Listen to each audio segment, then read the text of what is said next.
排队领奖品，放的是个鸭子，放那个小路况。各位老板，早上好！美好的一天又开始了。看这个样子，应该不会下雨了。把篷布还收起来吧。昨天搞了一天，搞了3趟，这个篷布可是立了汗马功劳啊。哦，不对，还有前天晚上的1趟。篷布盖上去没有解开的情况下，干了4趟活。好，收起来，你的任务完成了。要没有这个电动篷布，光盖篷布、解篷布，身上都脏透了。这个还好，身上不是特别脏。好了，用时10分钟，收篷完成，准备去吃个早饭。门口就有驴肉火烧。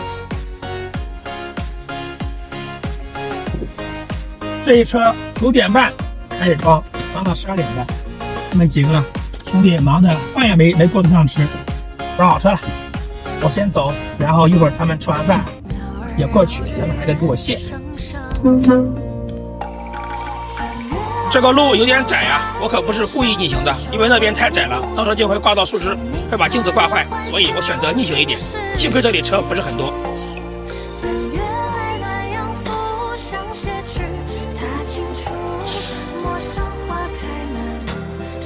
看这个兄弟多好，帮我把货卸完了，还要帮我把门打上，感谢感谢，非常感谢。耶，他拿到了 BBQ 了。排队领奖品，放的是个鸭子，放那个叫路况。这个是到路况吗？啊，瞅瞅，这一部队差了多少人？1、2、3、4、5、6、7、8、9个连，我都10个了。常在河边走，哪有不湿鞋？上交100，给国家贡献了，贡献100，下班。